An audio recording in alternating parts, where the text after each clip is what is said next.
ओम नमः शिवाय। मैं ज्योतिषाचार्य और लेखक प्रोफेसर रुद्र प्रसन्न महापात्र भुवनेश्वर उड़ीसा से बोल रहा हूँ। आज हम चर्चा करेंगे शनि साढ़े साथी, जो आप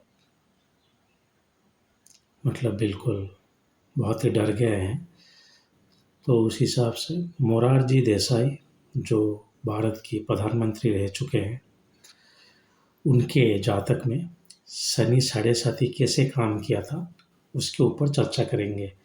बहुत लोगों को पता होगा कि इंदिरा गांधी जो थे वो भी शनि साढ़े साथी के दौरान ही प्राइम मिनिस्टर बने थे। चलिए, और एक जातक है जो हम उसके ऊपर आज चर्चा करेंगे, वो है मोरारजी देसाई। तो शनि साढ़े साथी को देखना कैसे है? पहले तो एक बात बता दूं कि शनि साढ़े साथी जैसा कोई चीज़ है ही नहीं। अगर शनि साढ़े साथी है तो बृहस्पति का भी पंचा निकलना चाहिए, क्योंकि शनि साढ़े साथी, शनि जहाँ पे रहता है वहाँ से 3 राशि, क्योंकि शनि का जो कम से कम दृष्टि है वो 3 है, इसीलिए 3 राशि लिया जाता है। क्यों शनि यहाँ पे रहेंगे तो तीसरा राशि को दृष्टि भी दे रहे हैं, तो उसी हिसाब से बृहस्पति जहाँ पे है वहाँ से 5वां राशि को दृष्टि दे रहा है, तो बृहस्पति का पंचा होना चाहिए। चलिए, ये तो हो गया साधारण सी बात। लेकिन शनि साढ़े साथी अगर भी है तो देखना कैसे है? अगर चंद्रमा किसी भी राशि में है तो उसलिए पिछले वाली राशि में शनि अगर आ जाए तो साढ़े साथी हो जाता है, ऐसे बोला जाता है। लेकिन ऐसा नहीं है। आपको किसी भी गोचर को अगर हम पिन पॉइंट और टेक्निकली अच्छे तरह से लेंगे तो ये हमेशा याद रखिएगा कि चंद्रमा जिस डिग्री में है उस डिग्री से आपको 45 डिग्री पीछे आना है और उस डिग्री से आपको 45 डिग्री आगे जाना है। 45 हो गया 90, और 90 जो है वो 3 राशि हो गए। चंद्रमा अगर आपका, जैसे मोरारजी देसाई का जातक में था, सिंह में 26 डिग्री 41 मिनट पर, तो जब कर्क में शनि आ गया तो शनि साढ़े साथी इनका शुरू नहीं हो जाता, क्योंकि आप देखिए कितना डिस्टेंस है। तो क्या करना चाहिए? उससे 45 डिग्री पीछे जाना चाहिए।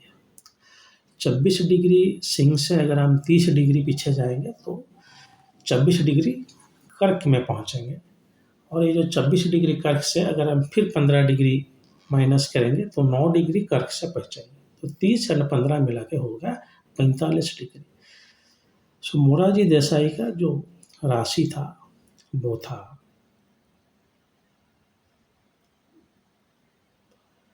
सिंह राशि, और सिंह राशि में चंद्रमा जो है 26 डिग्री और 41 मिनट में रह रहे हैं। सो उस हिसाब से जब 9 डिग्री 41 मिनट आएगा कर्क में, शनि जब उस डिग्री में आएगा तब उनका साढ़े साथी शुरू हो जाएगा, उससे पहले नहीं। तो उस हिसाब से अगर हम देखेंगे तो इनका साढ़े साथी शुरू हो रहा है 26 अक्टूबर 1974 में। मोरारजी का साढ़े साथी शुरू हो रहा है।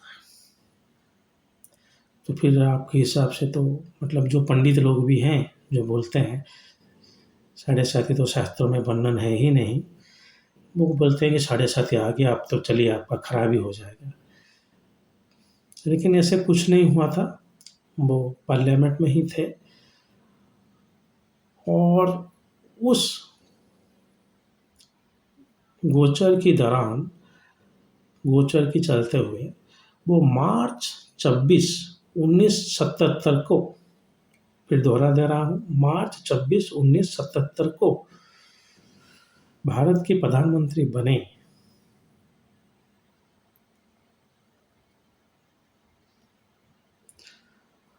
और उनका ढैया शुरू हो गया सितंबर 77 में।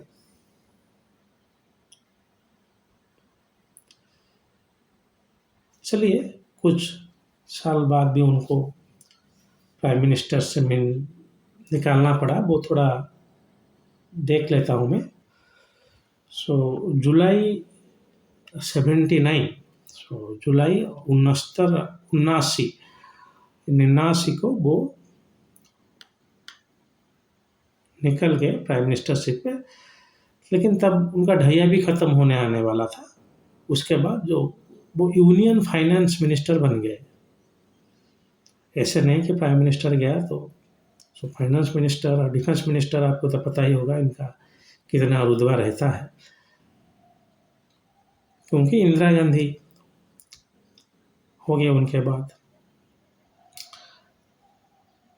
देखिए, तो सनी साढ़े साथी के दौरान मोरारजी देसाई प्राइम मिनिस्टर बने और यूनियन फाइनेंस मिनिस्टर भी बने।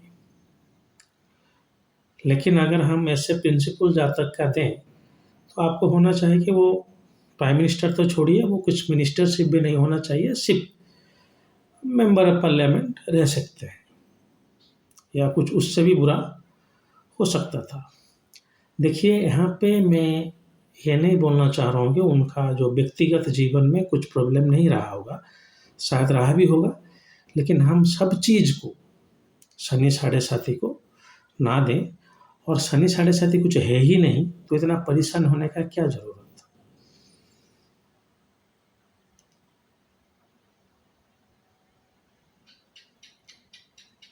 तो लेकिन जो सबसे बड़ा चीज़ किसी भी जातक का जीवन में प्राइम मिनिस्टर बन जाने से जाता भारत का, उसका क्या बड़ा हो सकता है।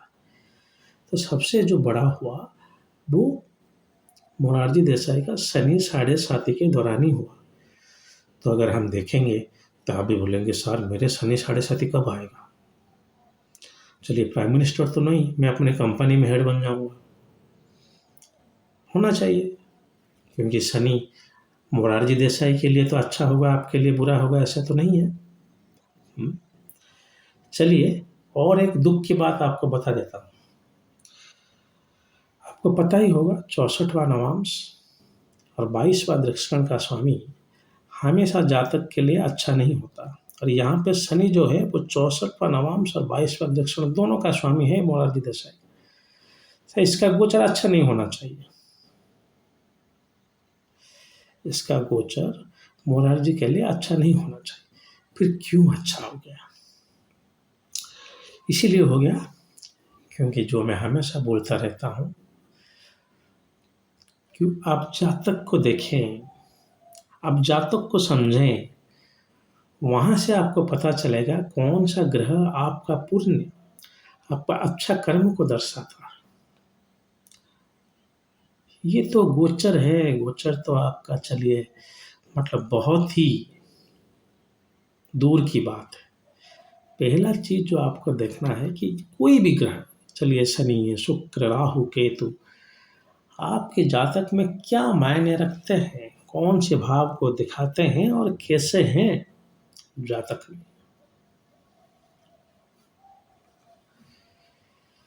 तो उस हिसाब से अगर हम देखेंगे तो मोरारजी देसाई का जो है वो उनका मिथुन का लग्न बन रहा है और उसमें पंचम का शनि तुला में उच्च है।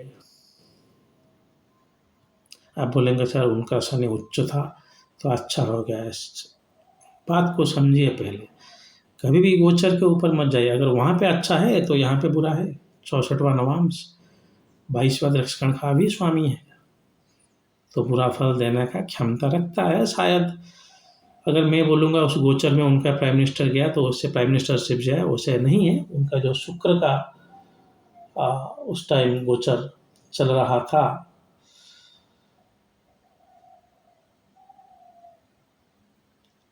जो कि अष्टम में बैठे हैं, शायद इसलिए कुछ गोचर तो नहीं, दशा चल रहा था।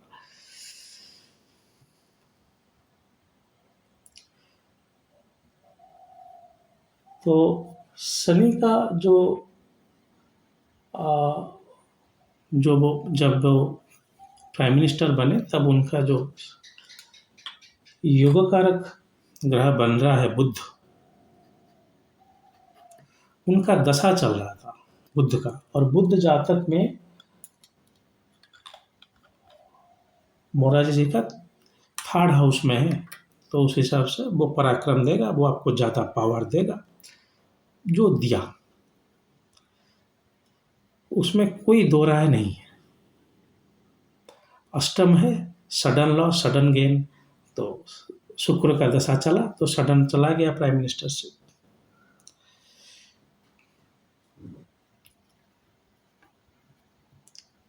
सब कुछ दशा से ही हो रहा है, आप ऐसे ही गोचर को बदनाम कर रहे हैं। तो शनि 7.5 जब तक चला वो अच्छे पोजीशन में prime minister, union finance minister में रहे।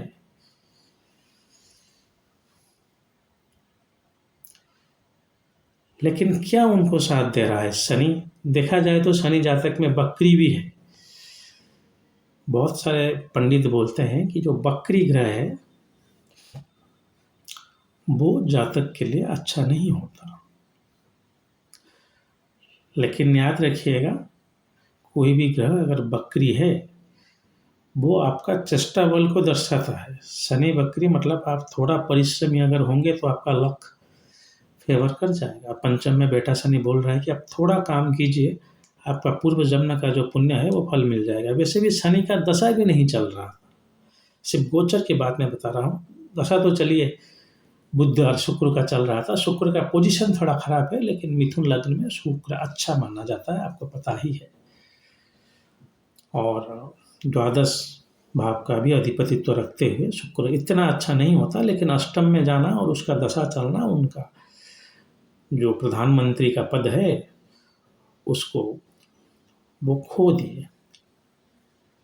तो बुध के दशा में उनको प्राइम मिनिस्टरशिप मिला और शुक्र की दशा में उनका प्राइम मिनिस्टर चला गया, प्रधानमंत्री का पद। लेकिन हमेशा याद रखें कि भूकट में शनि को बदनाम ना करें। इसमें शनि का ना ही कुछ काम था ना ही है।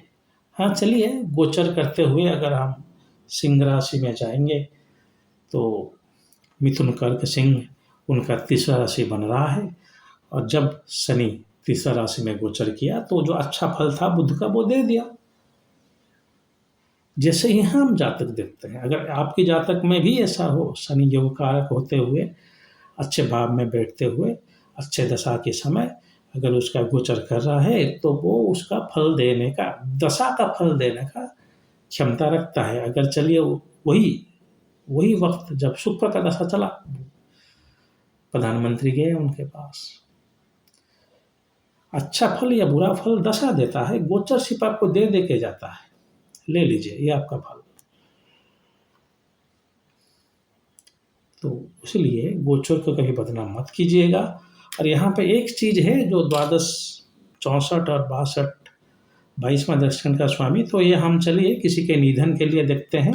मैं उसके तरफ नहीं गया हूँ, लेकिन आप अगर देखेंगे मोरारी जी का निधन के बारे में तब जरूर देखेंगे कि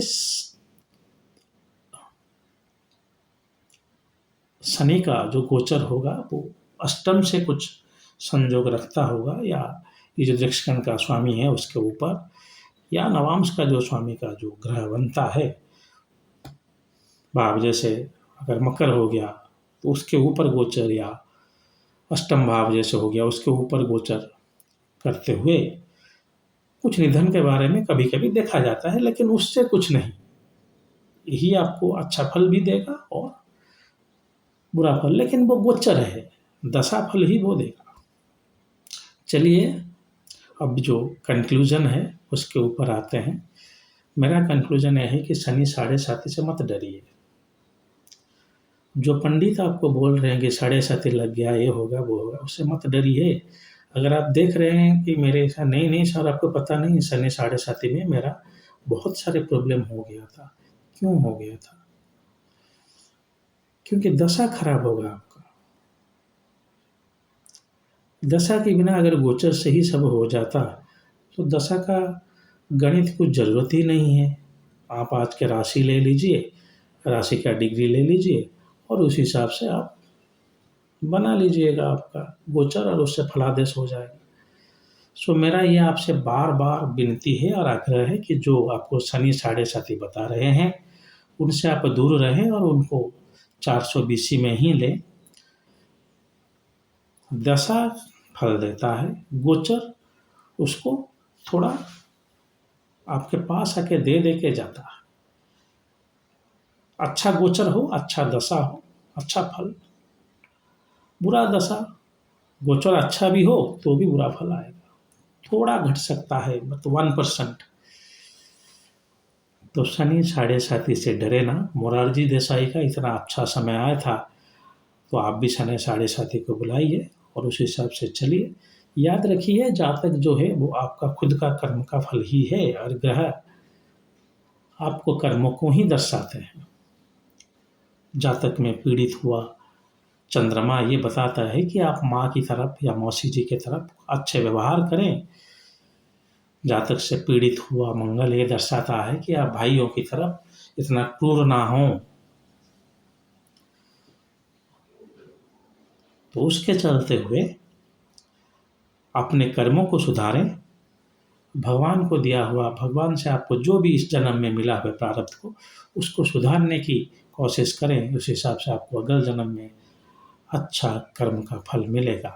सब अपना ही कर्म का फल है या तकदीर का लिखा, इसलिए आप किसी ग्रह या किसी भगवान को दोष ना दें। ज्योतिष तो एक माध्यम है आपका कर्म को पढ़ने के लिए। आपका जो बुरा कर्म उसको जाने और अच्छा कर्म हमेशा करें। मैं जो बोल रहा हूँ कि हमेशा जगत के कल्याण के लिए सोचे, ना ही अपन खुद का। दिन में 5 मिनट ध्यान में बैठ के सोचे कि हे प्रभु, हे कृष्ण, हे गोविंद, हे महादेव, हे महामाया, जगत का कल्याण हो।